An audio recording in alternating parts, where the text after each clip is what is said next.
Antes era um projeto, agora já faz parte da sua rotina. Toda sexta-feira, encontro marcado com o Sexta Cultural. Trazemos as novidades do fim de semana e entrevistas bacanas com quem faz arte e cultura em Pernambuco. Hoje recebemos o cineasta Petrônio Lorena, que vai falar sobre seu filme O Silêncio da Noite, que tem sido testemunha das minhas amarguras, que este mês ganhou também uma versão em DVD. E para falar sobre a exposição Coquetel Malakoff, Ocupação Gráfica Lenta, recebemos 3 artistas que integram o coletivo Gráfica Lenta: Beta Ferralck, Maurício Castro e Bia Mello. O Sexta Cultural está começando agora.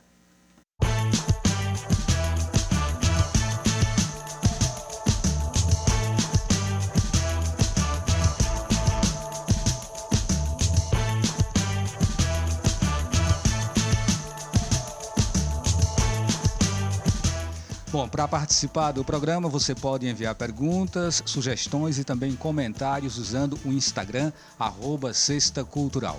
É isso, vamos começar o programa hoje conversando com o Petrônio.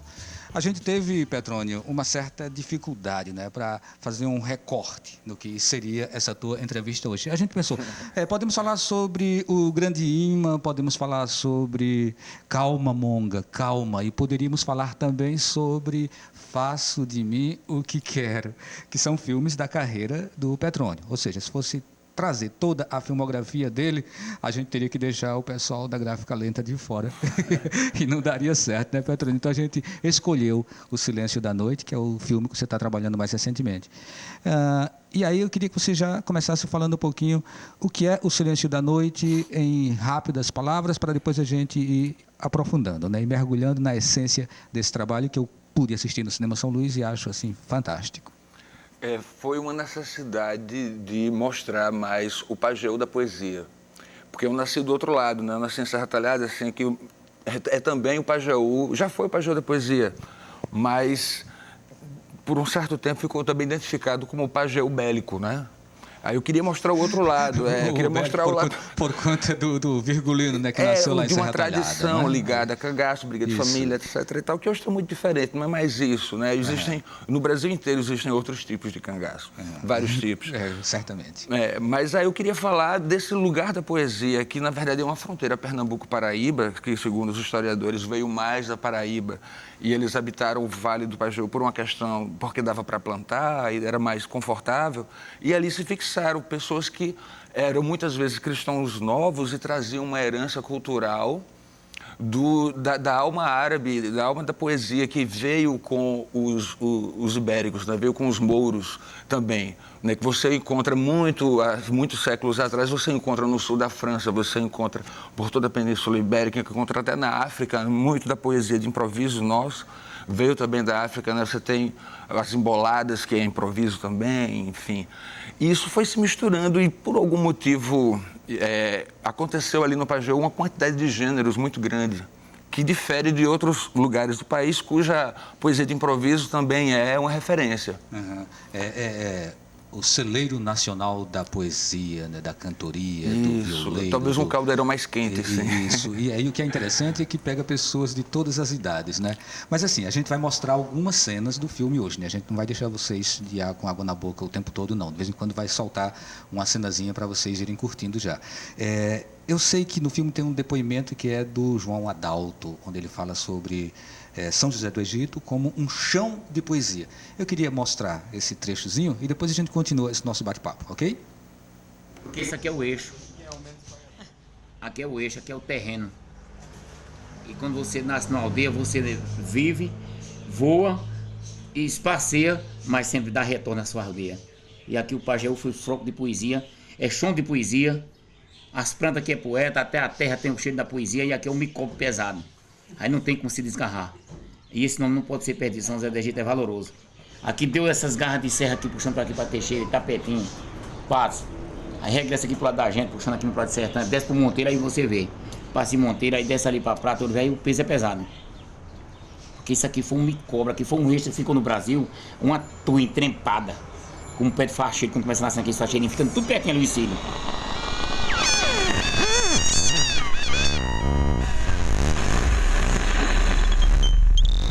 Petrone, já vi algumas pessoas tentando explicar essa efervescência lá da poesia em São José do Egito. Você se arrisca a isso? Tem um depoimento que a TV Viva gravou de Louro do Pajeú no final dos anos 80 e ele atribui muito isso aos minérios que existem embaixo do solo paraibano, que entra também no solo pernambucano, quantidade incrível de minérios. Mais ou menos perto dali tem a turmalina, que vale mais do que diamante. Talvez a água do Rio Pajeú, que passa por cima desses minérios, possa modificar a verve das pessoas na região. Explicação meio metafísica, meio quântica. Ou seja, são teorias e teorias, né? O fato é que parece que está realmente no sangue das pessoas.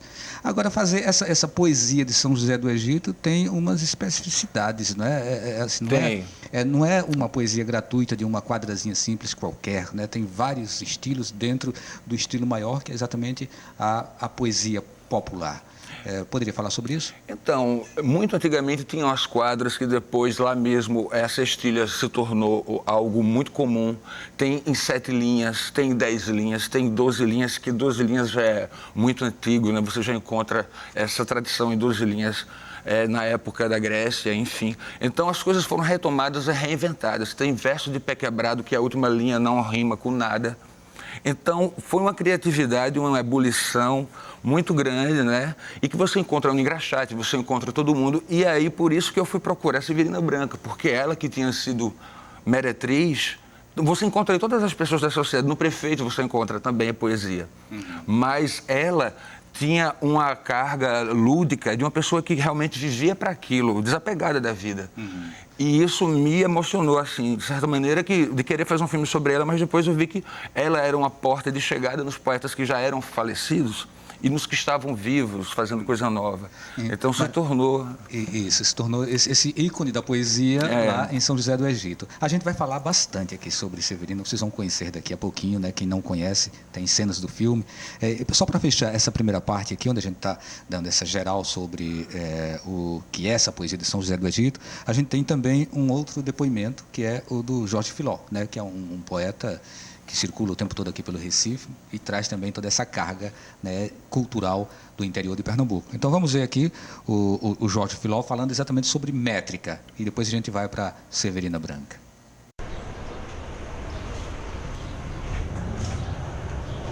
Antigamente os repentistas eles cantavam em forma de quadra, não era cestilha. A cestilha não existia na cantoria, eles cantavam em quadra, né, no tempo de Romano da Mãe d'Água, Inácio da Catingueira, esse povo mais antigo. Aí Silvino Pirauá, que era um cantador da Paraíba, colocou mais 2 versos e criou a cestilha, que é para facilitar até a vida do repentista, porque em 6 versos você consegue, como é que se diz, você consegue fechar um pensamento, fechar uma ideia mais fácil em 6 versos do que em 4. A forma mais, que eram as trovas. E essa coisa da deixa foi Silvino quem criou também, justamente para o camarada ter que pegar, ele tem que pegar o verso dele rimando com a última frase do verso que o cantador fez aqui. É isso que é pegar na deixa. E Severina Branca sabia também pegar na deixa, né? Sabia pegar na deixa, sabia deixar algumas deixas, criar alguns motes, inclusive, né? Ela que trouxe o mote do filme, o silêncio, o título, né? O silêncio da noite é que tem sido testemunha das minhas amarguras. Isso nasce em Severina Branca. Ela não só pega na deixa, como ninguém consegue empulhá-la, né? Ela teve um histórico de alcoolismo muito grande, mesmo nos momentos assim, né? Alguém dizia, poxa, Severina, vá trabalhar, você não faz nada. Aí ela diz, sofrimento, saudade e sofrimento já deram lavoura demais. E isso está metrificado, né? Você pode improvisar em cima. Outra vez teve uma figura assim, acho que era a mulher de um prefeito, de alguém assim, Severina bêbada, tropeçou, bateu nela, disse, poxa, Severina, você está com as mãos sujas? Mas nunca mataram nem roubaram. Que maravilha. Então ela tem sempre essa agilidade emotiva e mental, né? Que é uma coisa comum a todos os poetas.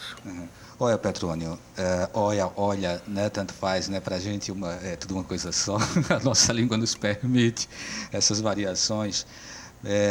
A gente sabe que você também é músico, hoje você não está aqui para falar exatamente sobre o trabalho Petrone Lorena e as Criaturas, né, que é a tua banda, mas tens um trabalho como compositor e trilheiro para cinema.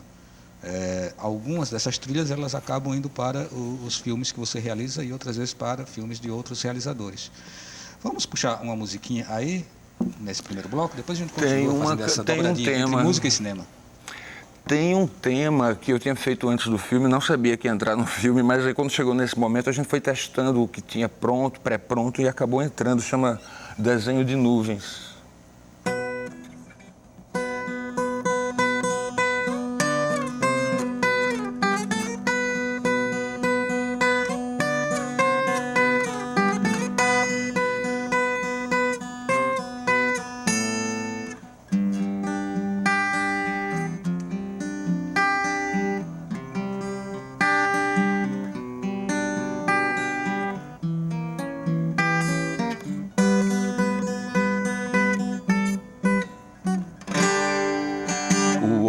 Algum dia seca no alto da montanha, o eco faz um som. Saída vejo na fumaça, excesso de tinta pra mudar o tom. Partida sinto na chegada, já que nada existe porque se passou. A vida é um instante estranho como uma ferida. Mas um sol bonito brilha no infinito, luzes que marejam o norte do céu azul turquesa, desenho de nuvens que mudam com vento forte. Só uma palhinha, né? Que maravilha, a né? música é longa. Então, a gente vai conversar daqui a pouquinho com o pessoal da Coquetel Malakoff, né, que está com a exposição intitulada Coquetel Malakoff. Eu queria somente falar já sobre esse teu DVD. De repente você lança o seu filme também em DVD. E isso aconteceu na semana passada lá na Passadisco. Essa mídia, na tua opinião, ela é tão importante ainda quanto a publicação stream, a publicação totalmente ocupando os espaços digitais de redes sociais e por aí? Em alguns casos, sim. O filme também está no streaming, mas, sobretudo no sertão, as pessoas compram mais esse DVD, porque as pessoas conhecem também a história. Então, na região onde o filme foi rodado, o DVD ele é bem adquirido, né? Mas aqui no Recife também, tanto é que a gente lançou na Passadisco. E eu acho que o pendrive é talvez a mídia mais adequada, né? Mas nós fizemos em DVD, e uma vantagem do DVD que você não encontra no streaming é porque você pode colocar mais informações. Então tem 29 vídeos além do filme, tem as sobras de material que deram 29 vídeos, entre 1 e 5 minutos, que são pílulas poéticas. A primeira publicação de alguns poetas que a gente não conseguiu colocar na montagem, estão nas pílulas poéticas, que, além disso, você pode colocar acessibilidade, versões de outros idiomas com legenda. Então, a vantagem do DVD ainda é essa. Então, eu acho que não vai acabar tão rápido, mas já estão reduzindo bastante. Né? Ok, maravilha. Depois a gente continua esse papo, né, esse bate-papo contigo, Petrone. Agora vamos conversar com o pessoal da exposição Coquetel Malakoff, que está exatamente na Torre de Malakoff. E aí, quem gostaria de começar, por favor, levanta o dedo aí. Nossa, Maurício, que é o três dedos levantados. Pode ser. Então é Maurício. Maurício, dá logo uma pincelada geral assim sobre esse trabalho que vocês estão expondo lá na Torre de Malakoff. Bom, o que está sendo exposto lá na Torre de Malakoff é uma parte do resultado das nossas atividades como Gráfica Lenta, que é um ateliê de gravura e que fica situado lá na Galeria Mau Mau, e que é um momento onde as pessoas se encontram e ocorre nas terças-feiras, a gente se encontra todo mundo, é um grupo de amigos. E a proposta é bem lenta mesmo, né, Maurício? Bem lenta, como o próprio nome diz, mas a gente se encontra, a gente faz um almoço, a gente conversa muito e faz gravura. E esse tempo contínuo e esse tempo com essa qualidade produz muita gravura. E essa é a essência da exposição, né? Mostrar trabalhos a partir da gravura. Não é, Bia? Isso, que a gente já está como coletivo Gráfica Lenta há 5 anos. Então a gente juntou toda parte dessa produção, né? Que não deu nem para colocar tudo. A gente é Gráfica Lenta, mas a produção é grande. E aí tá lá, tem uma parte, principalmente gravuras, né? Impressas em papel.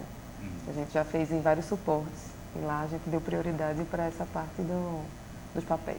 Aí é um coletivo que envolve 50 artistas?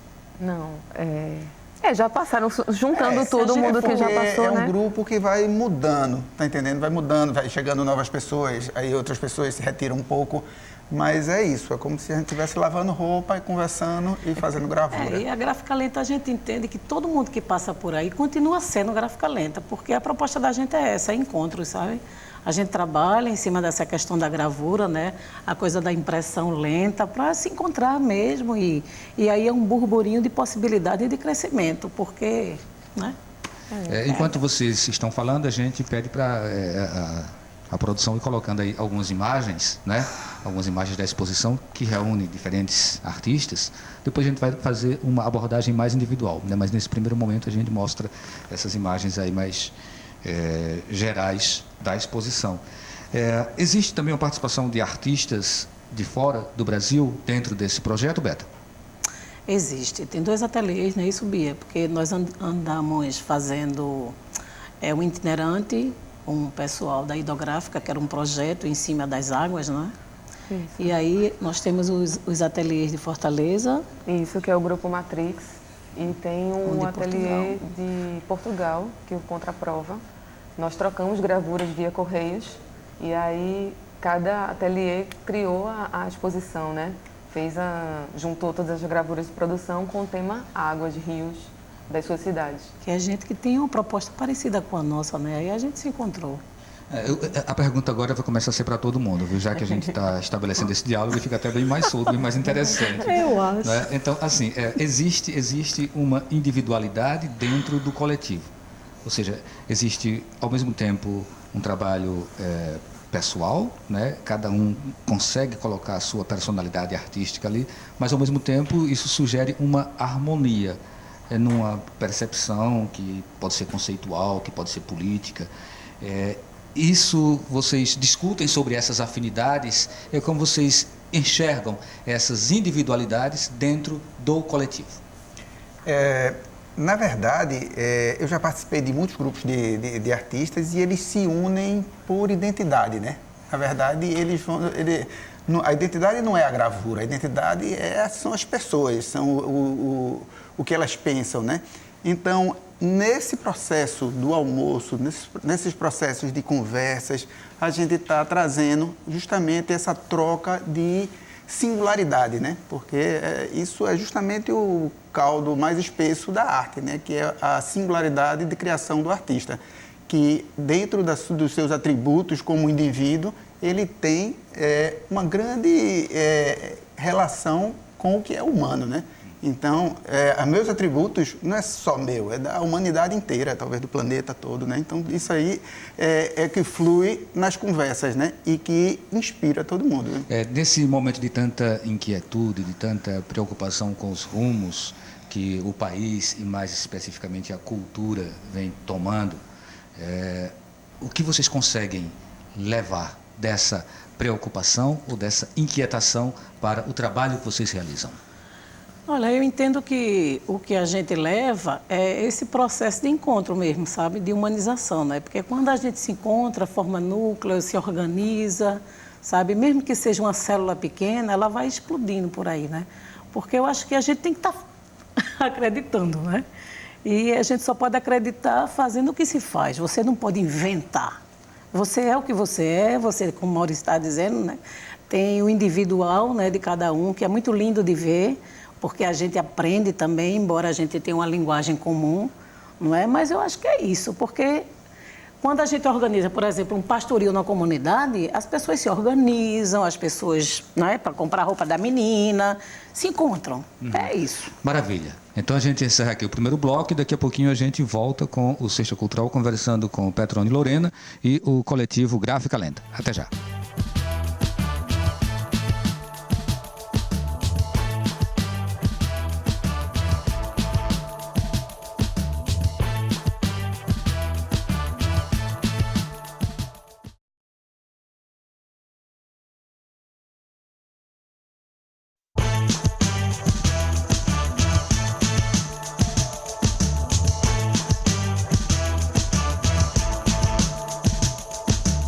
Então, para participar do Sexta Cultural com comentários, sugestões e perguntas, nosso Instagram é @sextacultural. Então, repetindo aí, nosso Instagram é @sextacultural. E aqui nós temos já algumas participações, né? Uma delas é de Tereza de Afogados. Ela pergunta como se deu a escolha dos ateliês que vão participar como convidados. No caso, os ateliês Contraprova de Lisboa e o Grupo Matrix de Fortaleza. Foi através do contato que Eduardo Montenegro, que é um outro artista integrante, não está aqui hoje, mas ele que fez essa troca. A gente começou a pesquisar, né? Grupos de ateliês de gravura pelo Brasil e tal. E surgiu essa vontade de fazer esse intercâmbio. E aí ele manteve esse... E tem uma relação com esse projeto de hidrográficas também, não é? Ok. E os rios, né? A questão dos rios. Todas essas cidades têm um rio importante que passa pela cidade, que corta. O João Ricardo do Curado, ele pergunta, Petrônio, como você enxerga o mercado de cinema documental no Brasil? Hoje está muito mais difícil, né? A gente já teve documentários de longa, por exemplo, que você conseguia comercializar em algumas televisões, mas hoje em dia, para quem trabalha com documentário, se você tiver algum contato, criar contato para vender fora do Brasil, por exemplo, para TVs, aviões, que às vezes compram programações brasileiras, eu acho que é uma boa saída, essa tentativa daqui para frente. Hoje em dia o mercado está um pouco fraco, né?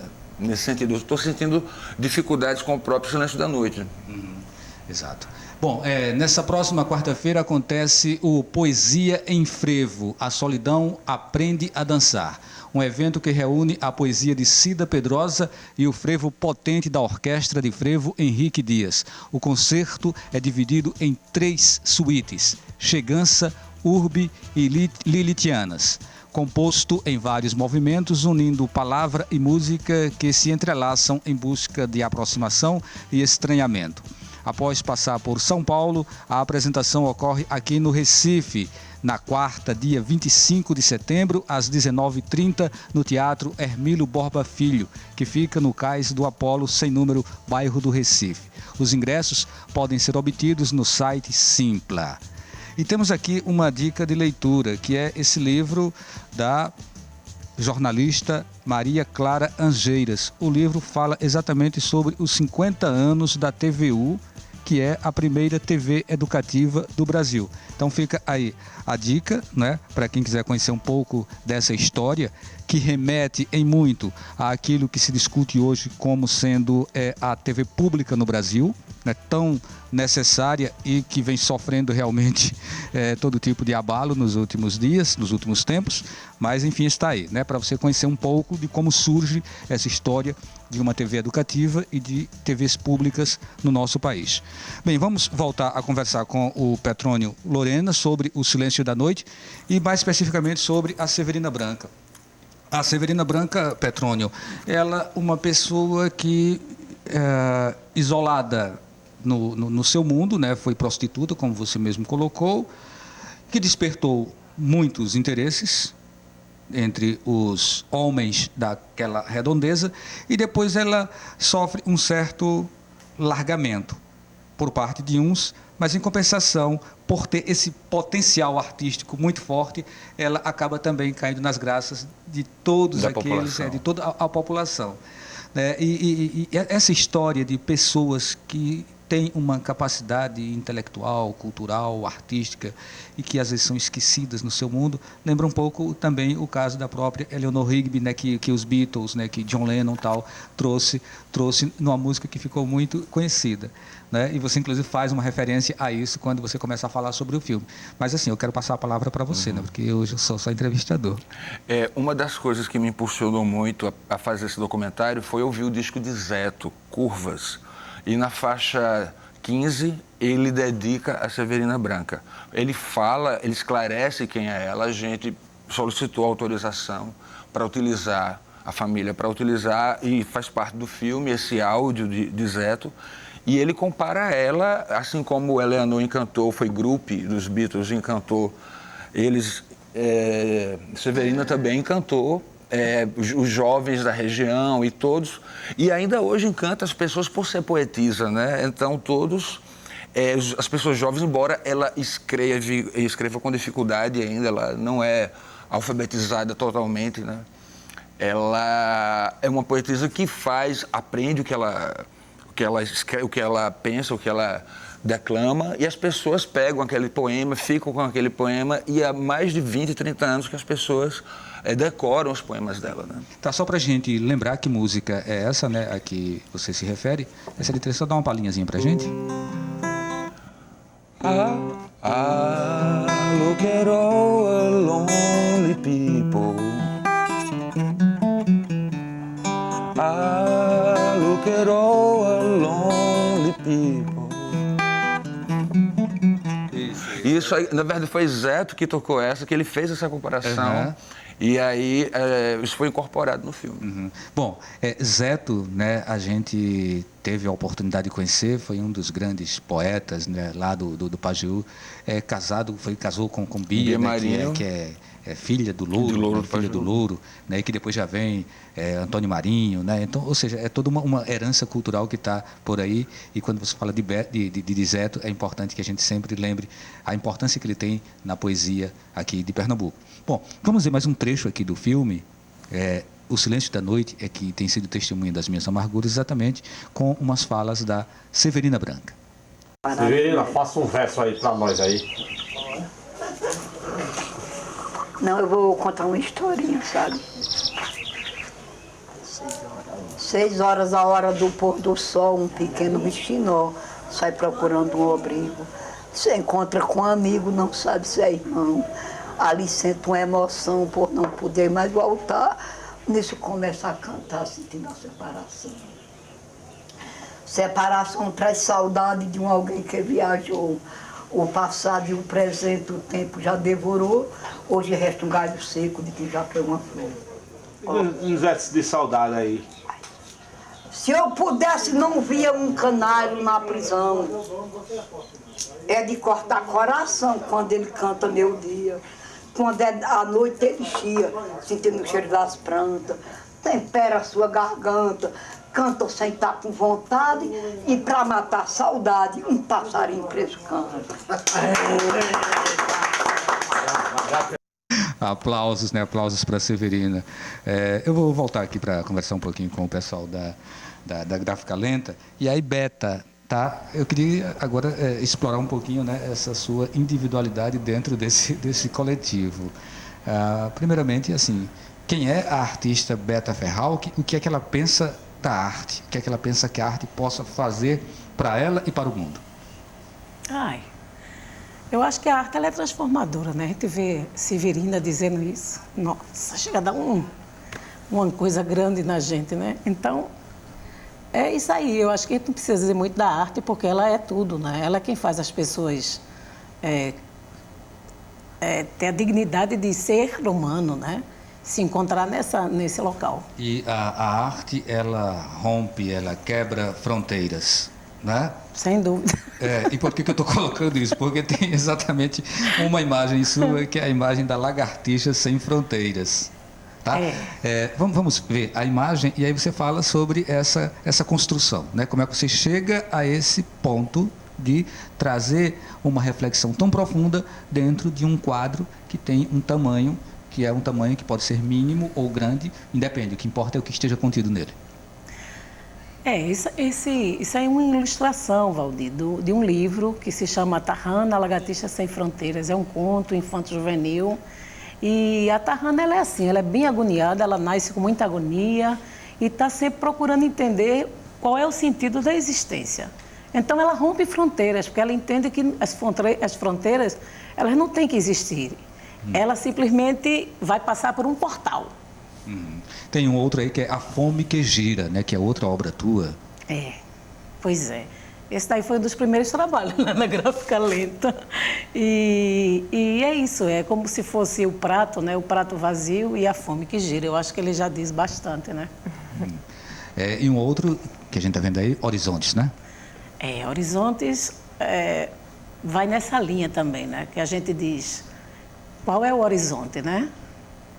E ali a gente tem lixo, a gente tem uns animais que não são mais, né, o pobre dos urubus, mas é no sentido do lixo da humanidade mesmo, sabe? Qual é o horizonte para a gente mesmo, que nós somos esse alvo, né? Da gente mesmo, né? Ok, Maurício Castro. Maurício, fala um pouquinho também sobre assim, como você se coloca como artista.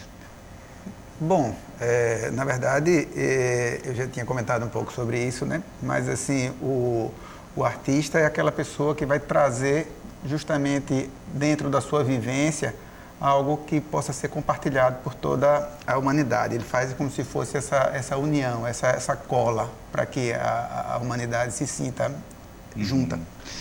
Você traz aí um quadro que é o quadro As Cigarras. Hoje em dia, as cigarras trabalham como formigas. Você está inspirado nas fábulas de Esopo aí para trazer esse quadro? Sim. Justamente era sobre a fábula de Esopo, que trata essa gravura que faz par com uma outra que é as formigas, né? Hoje, exato. Que a gente tem também aí a outra imagem, né? Depois vai aparecer.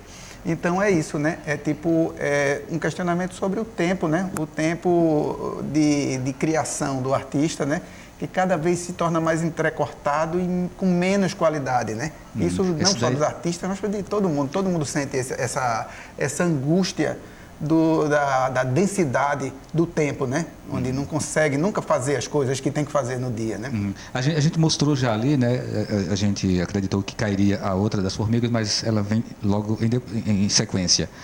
A que a gente mostrou foi o hamster.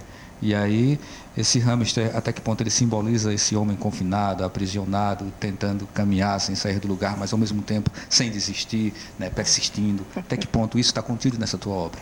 Mas nesse caso aí do Eu Hamster, né, é o hamster que parou de rodar a rodinha, né? Ele sentou, né? Ele disse, não aguento mais rodar essa rodinha, eu estou aqui sentado. Parou para descansar. E as formigas são bem mais nojentas do que imaginava. É esse quadro aí que você está trazendo, né? Pois é isso aí. Ele faz par lá com a cigarra, né? Tem um amigo meu que o pai dele contava para ele a história, né? De que no final da fábula, quando chegava a formiga, a cigarra e batia lá no formigueiro, aí ele já dizia, você veio pedir arrego, né? Ele disse, não, eu vim convidar você porque eu estou saindo para uma turnê na Europa. Então, assim, encerrando essa sequência, né, de fotografias, a gente tem, de imagens, a gente tem Lugar para Ficar Parado. E aí, Maurício, você traz a questão dos engarrafamentos, dos congestionamentos que são tão comuns? Isso mesmo. E assim, eu acho que todo mundo, quem dirige vai se identificar um pouco com aquela gravura, porque sou eu que estou ali, né? Na verdade, aquele celular é meu ali esperando, né? Então, assim, o lugar para ficar parado, a rigor, deveria ser o lugar para se mover, né? E não, mas infelizmente a lógica absurda do ser humano fez com que cada um tivesse sozinho dentro de um carro, em vez de se preocupar com o transporte público, né? E a mobilidade como um todo, como um bem social, né? Bem, a gente fica devendo aí ainda a falinha da Bia, né, para mostrar um pouco dos trabalhos dela. Lembrando que você pode participar do Sexta Cultural com comentários, sugestões e perguntas usando o Instagram @sextacultural. A gente faz mais um intervalo e volta daqui a pouquinho.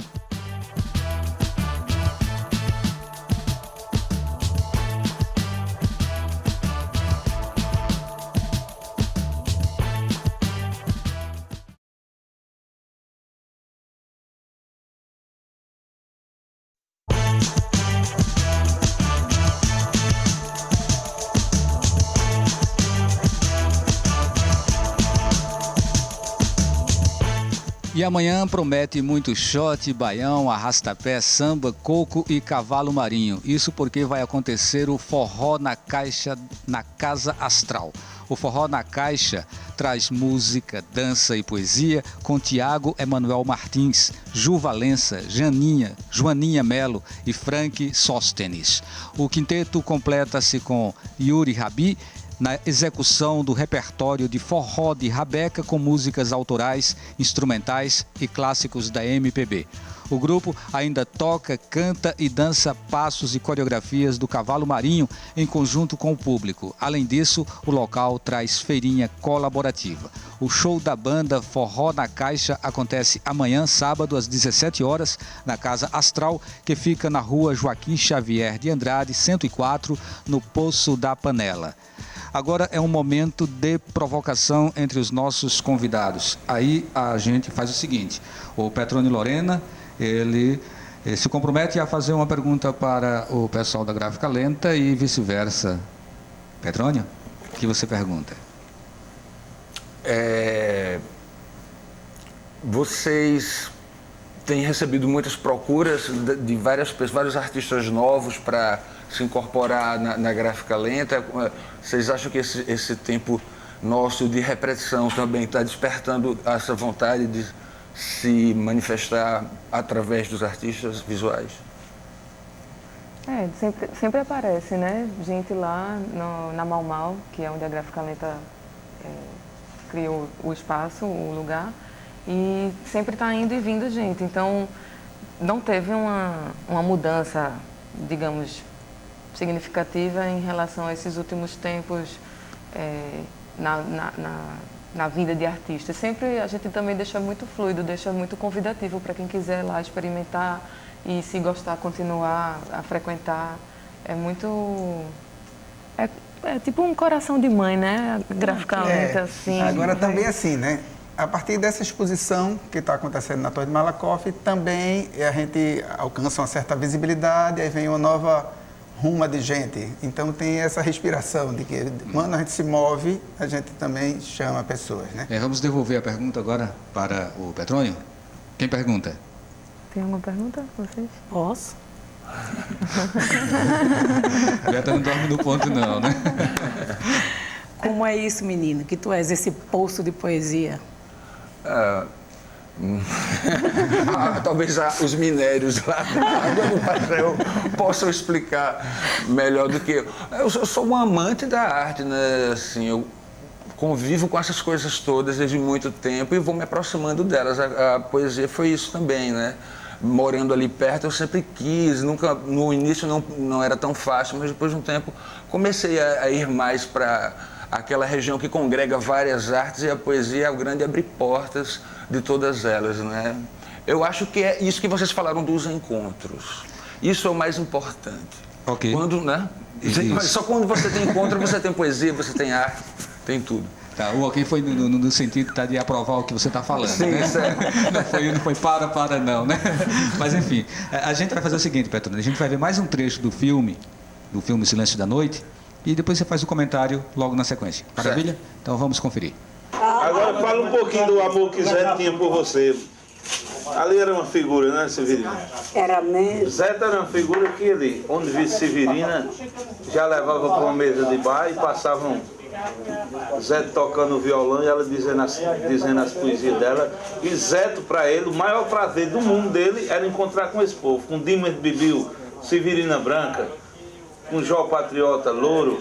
E Zé foi quem recriou a glosa em São José do Egito, que quando ele chegou aqui era uma coisa que existia em mesa de bar. Antes de Zé, no bar de Zé Moraes, existiam versos e glosas, que a glosa é o verso feito na hora em mesa de bar, sem viola, né?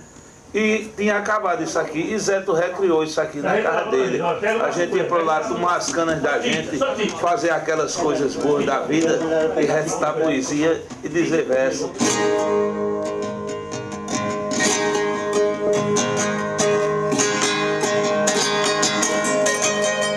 Severina Branca é uma figura gêmea, cloneada com Eleanor Rigby. Enquanto Eleanor foi nascer em Liverpool, perto de John Lennon, Severina Branca nasceu em São José do Egito e teve o mesmo dinâmico modo de ser, como uma rapariga maravilhosamente liberta, linda, uma mulher autêntica, totalmente fora do preconceito. Todos os prefeitos novos daquela terra do Pajeú passaram suas inocências pro coração de Severina Branca. É das que levam um cachorro cheio de rabuge, arrastando de Trabucana pelos bares, todos os cantos. Eu sei que Severina fez um mote.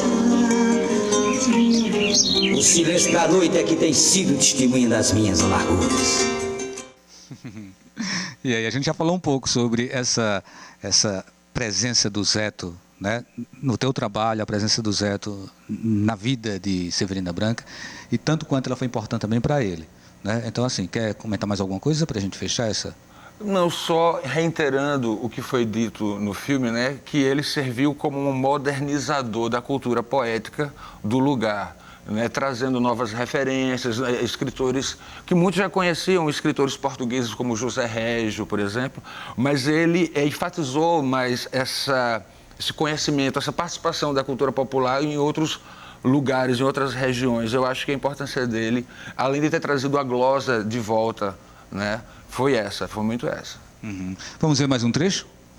Então vamos aí, conferir mais um trecho do filme O Silêncio da Noite é que tem sido testemunha das minhas amarguras. Quando o céu se mistura em cores mansas, em nuances de azul e amarelo, uma tinta que pinta o meu castelo, colorido de risos e vinganças. O meu rosto ocultando as esperanças, minha carne servindo para curas de ressacas e noites de aventuras, saciando um querer comprometido. O silêncio da noite é quem tem sido testemunha das minhas amarguras.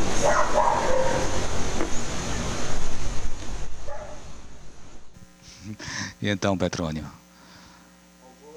A cena da formiguinha é a mais bonita de todas, mas aí depois vocês veem a cena da formiguinha no final do filme, dialoga muito com que ali é uma formiga completamente livre, né? Formiga do sertão.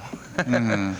Mas assim, a gente vai ter a oportunidade de conferir isso, né? Sim, porque inclusive sim. esse filme está previsto para ser exibido na sessão de cinema pernambucano, né? Que é um programa que a TVU, né, ela apresenta exatamente mostrando o trabalho dos nossos realizadores. Não é isso, Petrônio? Mas o filme, assim, ele já caminhou bastante e vai continuar caminhando muito mais, tal qual a Formiguinha. Eu queria só dar uma palhinha sobre isso, porque o filme foi lançado oficialmente para cinemas comerciais ano passado, mas houve um grande interesse de universidades, de centros culturais, então o Espaço Passárgada, a gente exibiu o filme, tocou a trilha, éramos 3 tocando a trilha, e em São Paulo agora foi Unicamp, Unifesp e ECA da USP que convidou o filme para ser exibido lá. Tem outros convites que virão em breve, o Sebo Casa Azul em Olinda e outros lugares. E para mim é uma forma legal de distribuir também, porque a gente distribui para pessoas que realmente têm uma identidade. A gente não atira para todo lado. As pessoas buscam a gente e nós vamos para aquele público que realmente a fim de se aprofundar na poesia e de ver a arte como um encontro, a reunião entre pessoas, né? Você ainda volta, viu, no programa, você inclusive vai cantar a música para o encerramento, né? Que vai ser exatamente A Montanha, que é do filme. Mas aí eu vou voltar para a Bia, que ficou devendo a gente falar um pouquinho sobre qual é a proposta dela, como ela se coloca como artista plástica aqui em Pernambuco. Minha formação em arquitetura, na verdade. Sempre gostei de pintura de arte, mas fui focando no universo da arquitetura. E aí, no final do curso, eu vi que o que eu queria mesmo era continuar produzindo arte. E aí conheci Maurício também, que é um grande incentivador, não só meu, como de muitos artistas. E me joguei mesmo. Vamos comentar então alguns trabalhos teus, né? Vamos mostrar a primeira imagem que a gente selecionou aí. Caminhos de Pedra. Caminhos de Pedra. Essa gravura eu fiz especificamente para uma exposição que abriu em Chicago, em 2017, e que tinha a ver com mineração e como, assim, foram convidados vários artistas da América, de toda a América, e com esse tema, né? E aí eu trabalhei justamente, meus trabalhos têm muita coisa da geometria e do abstrato, e aí me veio a coisa da terra, né? De como ela é compartimentada, de como ela é transformada e como ela é sofrida, apesar da beleza, assim, que vem, né, da mineração, daquela extração, daquela coisa. Maravilha. Tem um outro que é Desconstrução do Lugar, né, que é esse quadro que a gente está vendo aí. Essa gravura, eu gosto muito de trabalhar com tipografias também, então eu coloquei essa frase, é uma frase minha, e quando eu mudo de lugar, amanhece e anoitece diferente dentro de mim. Eu não separei as palavras e aí fica esse jogo, né, das letras e tal, e acaba sumindo essa frase e fica a imagem, fica todo mundo tentando decifrar uma gravura que as pessoas sempre param nela e gastam um tempo conversando sobre. E essa outra imagem aí, sem título? Isso daí não é uma gravura, é uma pintura em aquarela. Ela não está na exposição da Torre Malakoff. Ela é um trabalho mais recente também, né, nessa linha mais abstrata. E eu normalmente não pintava com aquarela e resolvi experimentar.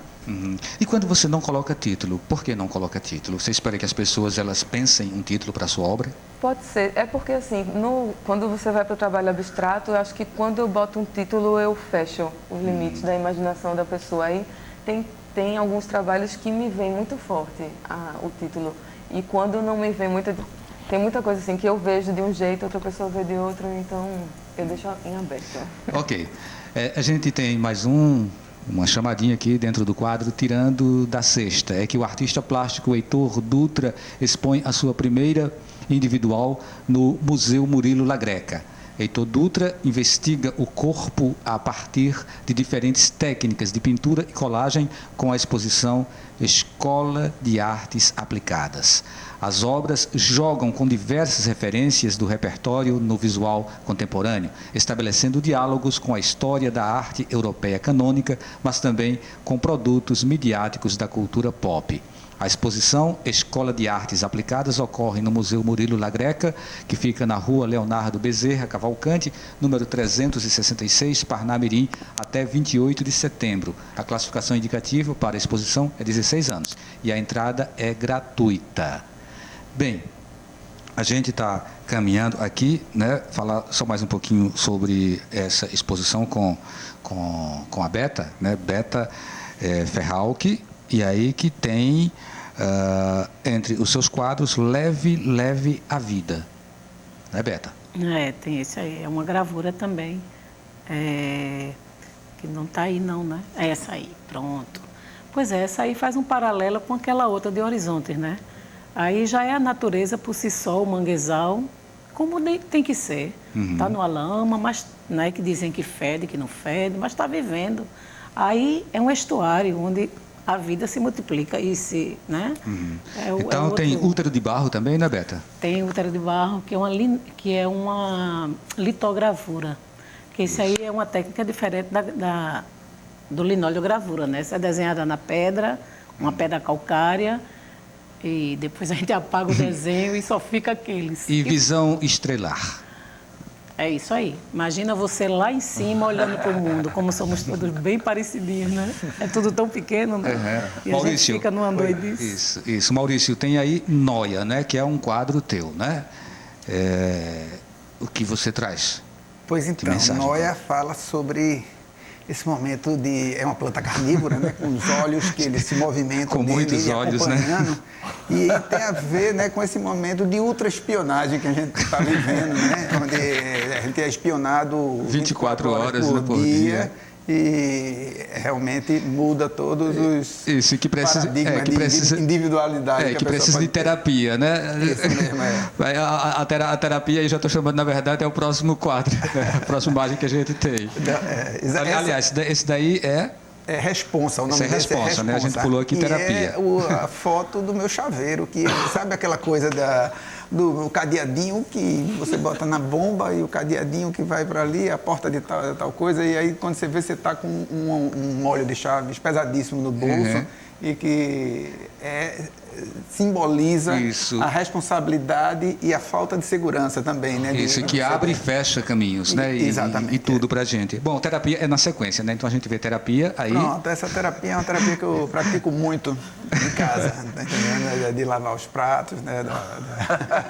Massa, mas vamos pegar aqui a sequência de Bia bem rapidinho também. É Bia sem título.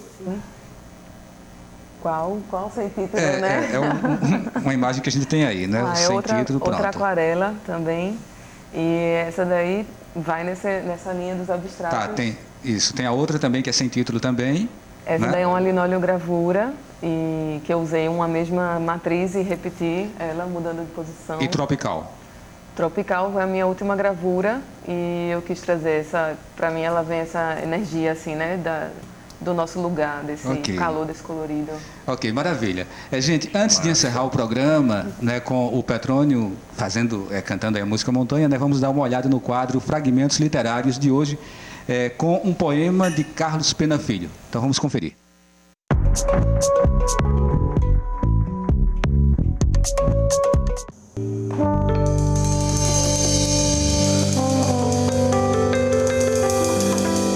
Na Avenida Guararapes, o Recife vai marchando. O bairro de Santo Antônio tanto foi se transformando que agora, às 5 da tarde, mais se assemelha a um festim. Nas mesas do Bar Savoy, o refrão tem sido assim. São 30 copos de chope, são 30 homens sentados, 300 desejos presos, 30 mil sonhos frustrados. Ah, mas se a gente pudesse fazer o que tem vontade, espiar o banho de uma, a outra amar pela metade e daquela que é mais linda, quebrar a rija vaidade.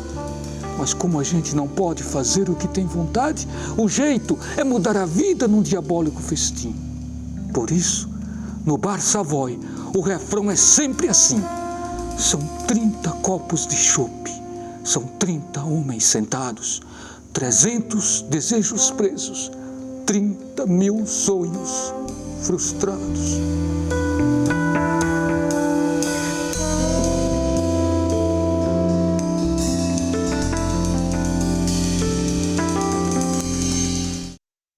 E assim, com essa homenagem ao Carlos Pena Filho, a gente chega ao final do programa de hoje. Agradecemos a presença do pessoal da Gráfica Lenta, lembrando que a exposição ainda fica esse final de semana. E vamos para Petrônio, né? Obrigado a você também, Petrônio. E vamos para a nossa música de encerramento.